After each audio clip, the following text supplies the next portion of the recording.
مزارات پر حاضری کے لحاظ سے کہ صاحب قبر جانتا ہے کہ اس کی قبر پہ کون آیا ہے، تو اس نظریے کو بھی حضرت غوث پاک رضی اللہ تعالی عنہ نے خود بیان کیا ہے۔ اب پوری دنیا میں سے اب قافلے بغداد شریف جا رہے ہیں، وہ خوش نصیب لوگ ہیں جن کو اس سال بھی حاضری کا شرف حاصل ہو رہا ہے، اور انہیں بوقت حاضری حضرت غوث پاک کا یہ فرمان پیش نظر رکھنا چاہیے کہ خود حضرت غوث پاک کا اس بارے میں نظریہ کیا ہے۔ تو آپ کی یہ کتاب جس کا نام ہے اصول الدین، کتاب اصول الدین، کہ جس میں آپ نے دین کے اصول بیان کیے ہیں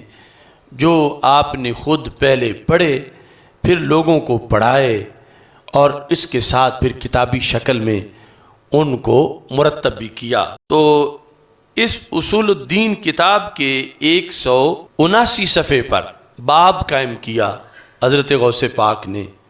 سوال القبر۔ اس میں آپ نے یہ لکھا، نؤمن بأن المیت یعرف من یزورہ اذا اتاہ۔ نؤمن، ہم اہل سنت یہ ایمان رکھتے ہیں، ہمارا یہ عقیدہ ہے، ہم اہل سنت کا یہ عقیدہ ہے۔ حضرت غوث پاک فرماتے ہیں بأن المیت، لفظ میت کا ہی بولا جا رہا ہے، دنیا سے وہ چلے گئے ہیں، اس دنیا کے اندر کی حیات اور ہے، قبر کی حیات اور ہے، کہ جو بندہ قبر میں مدفون ہے، یعرف، وہ پہچانتا ہے، یعرف پہچانتا ہے، کسے؟ من یزورہ، جو اسے ملنے آئے۔ یعنی عربی زبان میں لفظ زیارت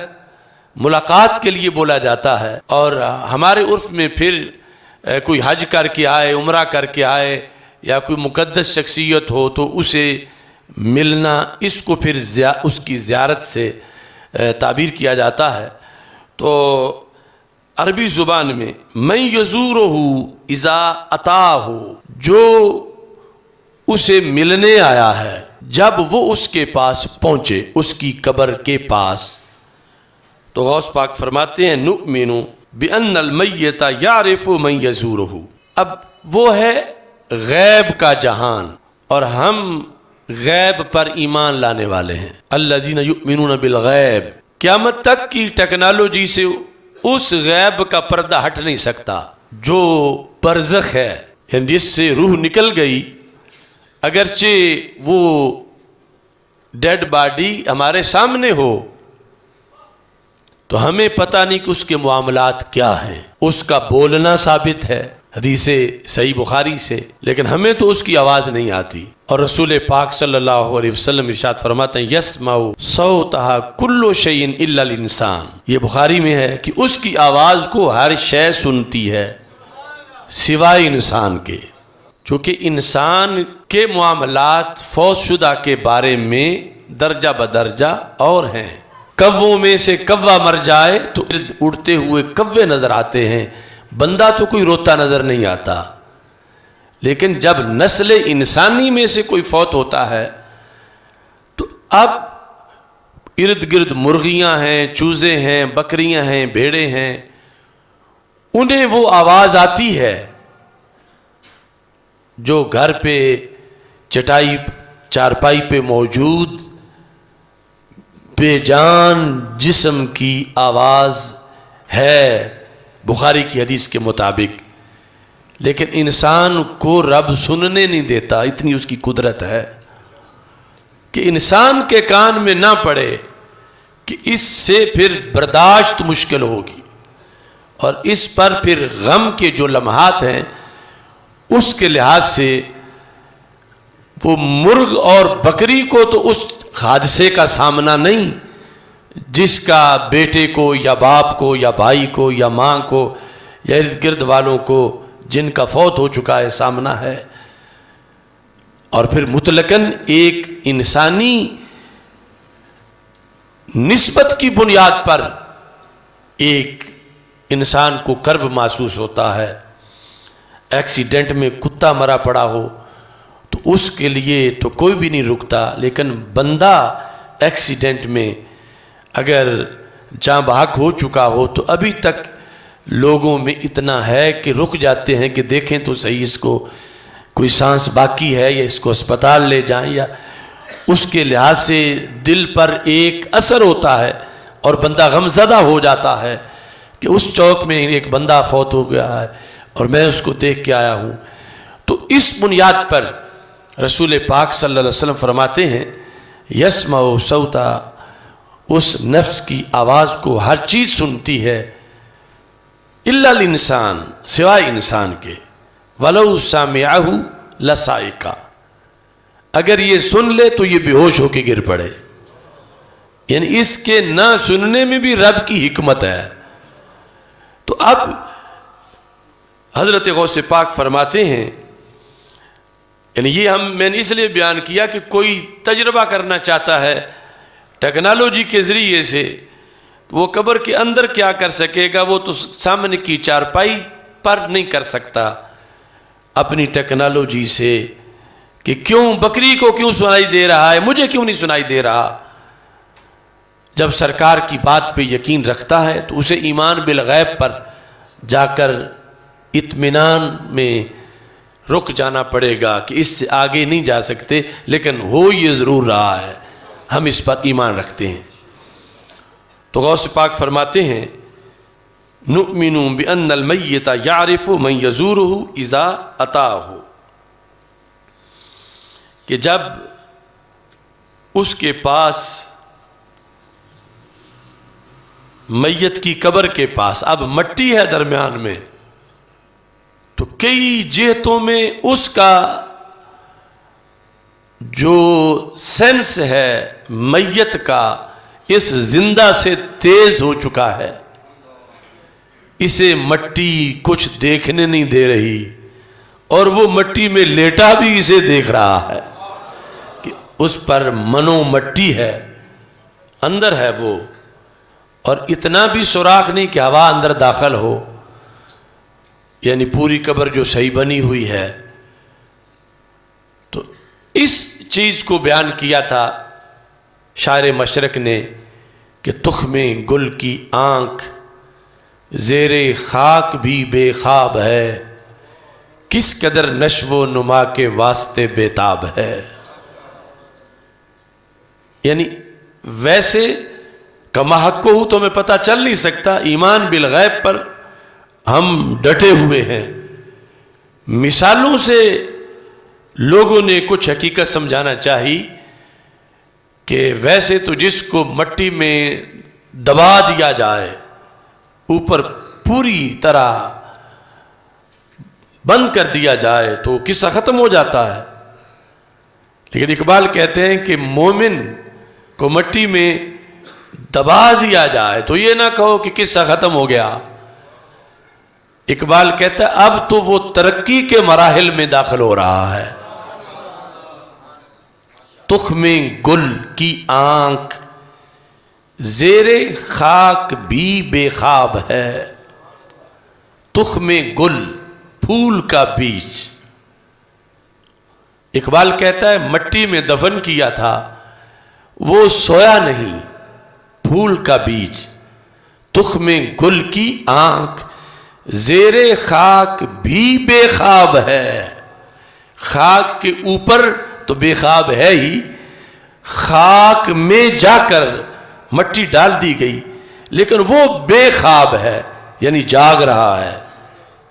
کس قدر نشو و نما کے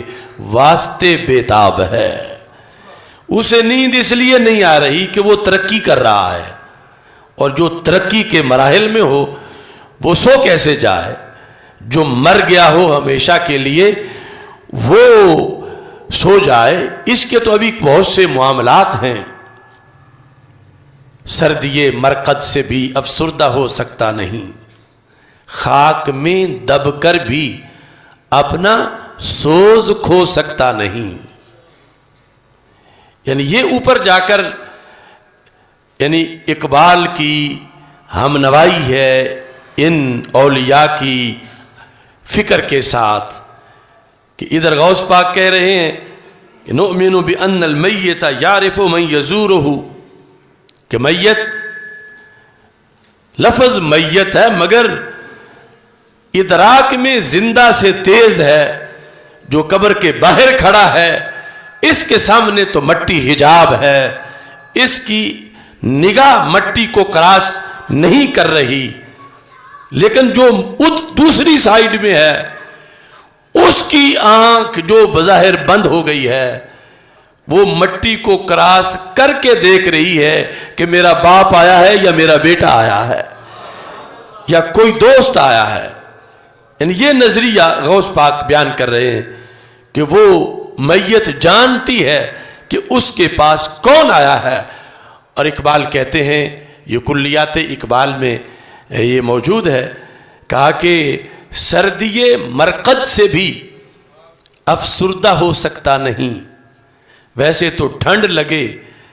تو روح والے کو بے چینی ہوتی ہے، لیکن یہاں سردی مرقد سے بھی افسردہ ہو سکتا نہیں، خاک میں دب کر بھی اپنا سوز کھو سکتا نہیں،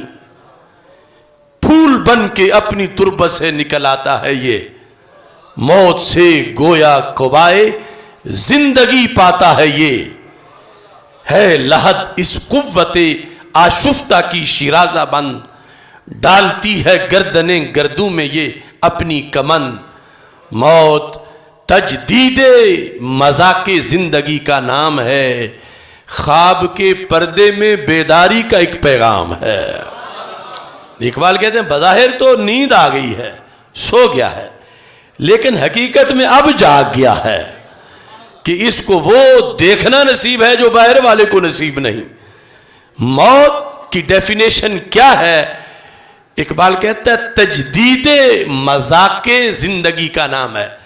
یہاں مذاق سے مراد وہ نہیں جو ہنسی ٹھٹا مذاق ہوتا ہے، یہاں ہے ذوق۔ موت تجدید مذاق زندگی کا نام ہے، یعنی زندگی کا جو ٹیسٹ ہے اس کی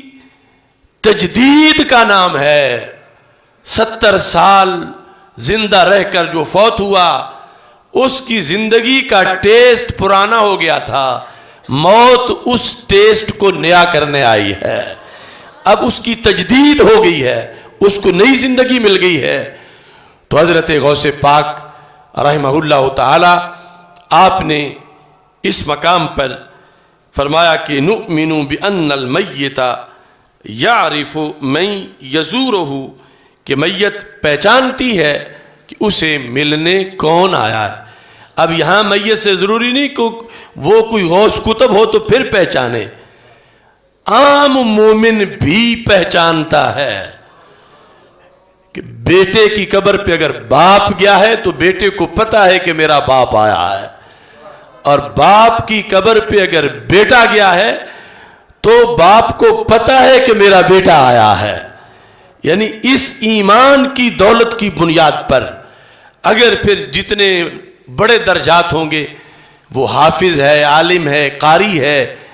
وہ ولی ہے جو قبر میں ہے، تو مزید ادراک جو ہے وہ تیز ہوتا جائے گا، لیکن مطلقاً مومن جو ہے اس کے لحاظ سے حضرت غوث پاک رضی اللہ تعالی عنہ نے اس چیز کو یہاں پہ اجاگر کیا۔ اور یہ دوسرا عقیدہ ہے جو آپ نے کہ بیان کردہ عقائد میں آج کے سبق میں ہم نے اس کو ذکر کیا۔